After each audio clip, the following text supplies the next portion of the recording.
Hi, I'm Caitlin Tiller and this is Just Causes. We're a program about campaigners and activists who lobby and agitate for positive change. How is it in a country as prosperous as ours that 100,000 Australians are considered homeless? It's hard to reconcile, but sadly, that's the reality. Manna Inc. is an organisation that refuses to turn a blind eye to one of the most pressing social issues in our nation. I was all over the place, yeah, every day was a different day, you know. It's like a jungle out there, yeah. At 16, David found himself out of home and on the wrong side of the law. I'd, try and get my first fix for the day and do some crime and that. And then most of the day I would be pretty well zonked out. And then, I would just crash wherever I could that night. David's story is chillingly common because 1 in every 200 people is considered homeless in Western Australia. For these people, they've been rejected so many times that eventually they just give up trying. While most government initiatives and charities focus on getting the homeless off the street and out of sight, Manna Inc. won't shy away from the fact that these people are not invisible. We're there to feed and to nourish them and to comfort them and to support them, and most of all to teach them that they are worthy. They are worthy. They have a place. 17 years ago, Bev and John Lowe sold their farm to establish Manna Inc. Manna started because we were driving down Newcastle Street. It was rainy, it was winter, and I saw some people sitting in the park under the trees in the rain. We came back 5 hours later and they were still there. So I said to John, let's go home and make soup. And that's how Manna started. Last year, Manna required $300,000 to fund their projects. The money all came from corporate sponsorship and donations. We just recently, in the last 6 months, applied for some government funding from the money from crime, and they didn't consider that the project was worth funding. You're either too small or you're too big there's always some excuse. Bev and John are used to setbacks. They say many people appear afraid of things outside their comfort zones, and this is why police are frequently called to the park in which Manna operates. I think people put their blinkers on. They don't want to see it. With its army of volunteers, Manna is able to provide a 3-course meal for up to 250 homeless people 6 times a week. We're truly honoured to have so many wonderful volunteers. We have over 200 come through the kitchen every month. I'm not here for the love of cooking because I don't love cooking, but it's great. The camaraderie here is fantastic. Everyone has a laugh. There's a big need out there. Our queues are getting longer. If they're hungry, just feed them. That's basically it. Paul Martin is a small business owner who has been volunteering in the kitchens every Thursday for the past 5 years. I personally have been in a position, not homeless, but where I've been in need, so I know what the feeling's like, and if the feeling feels like that, you can't help but want to do something. I used to be one of the homeless people in the park, and I found out about the organisation and I wanted to give back what they had given to me. David was able to find stable accommodation through a government program and now volunteers at the very same kitchens that used to feed him. I feel a lot more proud in myself from doing what I'm doing at the moment. It's great. I can walk with my head up high now instead of staring at the ground all the time. So it's great. That's our goal, is to be able to give people back their dignity so that they can take their place and achieve their goals. You know, it's very hard. Everybody has a dream, you know, and so if you can give them back the self-esteem to reach a dream, that's wonderful. You know, that's really special. I've got a smile on my face when I come to work and I'm whistling away, feeling good in my heart, yeah.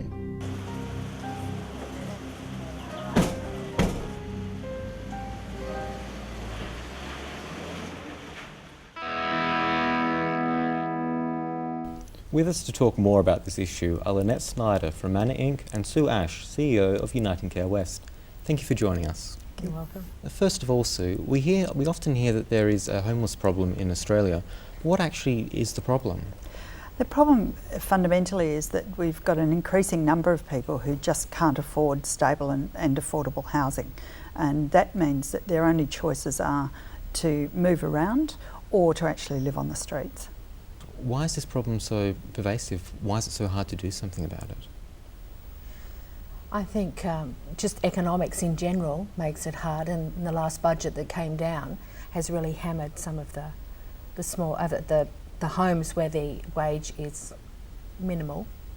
And so we are finding that there are more and more people ending up needing help because they just can't survive on what they have at home, what their wage is. Mm-hmm. So why do we see such a high level of homelessness in a state as prosperous as Western Australia? A couple of reasons.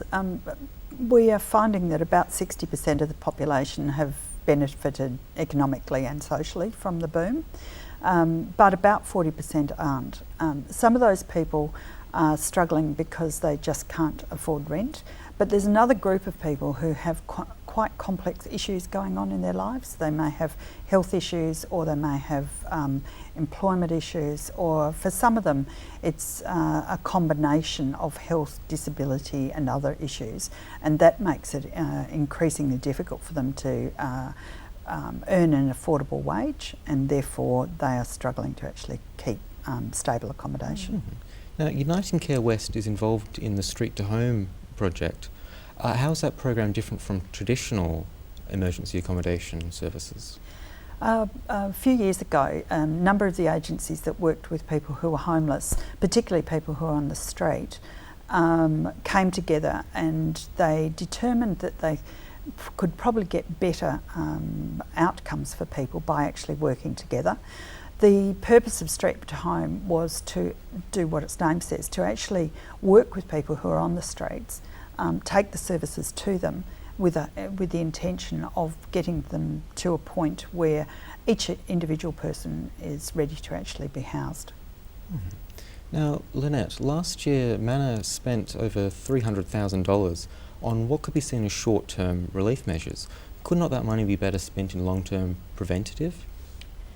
Well, we would love to be able to do that ourselves. It's sad that we do have to spend money on feeding people. But the sad fact is that there are people who are on the streets for whatever reason, be it they can't afford a home, or for some of them it's just violence at home pushes them out and they have nowhere else to go. We are hoping with some of these people that it is a short gap solution, and that they can be part of this Street to Home program. But there are others that for whatever reason will be on the street for a while, and when you realise that 94% of the people who are on the streets have mental issues that prevent them from actually being in housing, or they're too paranoid to be in housing.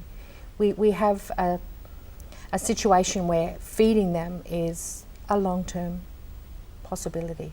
Mm-hmm. It seems very easy to turn a blind eye to the homeless. So why should we care? Because really at any stage that could be us.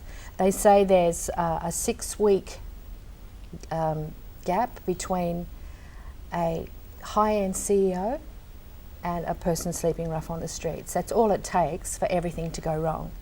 And some of the people that we are feeding, that's what's happened to them. It's been medical issues, or it's been financial that has just taken away everything that they have, and they've ended up on the streets. So realistically, there, but for the grace of God, go you or I. Well, Lynette and Sue, thank you so much for joining us and being part of Just Causes. Thank you. He's 24 years old, a full-time uni student and the founder of a successful not-for-profit organisation. Callum Fowler was still a teenager when he made his first trip to Nepal to experience life as an orphan in a developing country. Now, after forming a strong bond with the community, Callum has created Upside Nepal, an organisation dedicated to fighting poverty in remote and isolated villages. For Just Causes, I'm Caitlin Tiller.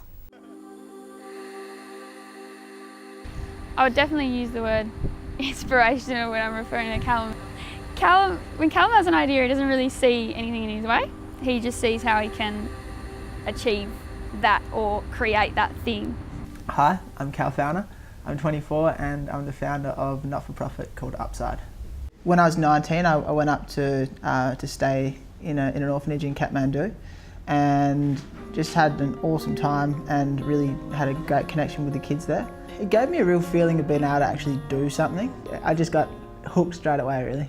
Upside Nepal is a little Perth-based NGO, which I started up about 3 or 4 years ago now with a few friends in Perth. We work up in remote villages up in Nepal and we build agriculture projects. Our second project was a big apple orchard in the same village, Gilling. The idea is that we're going to grow 2,000 apple trees and they are going to provide an income and a source of employment in the village, and the money generated is going to support the boarding house, which we've funded, and the school and the kindergarten in the village.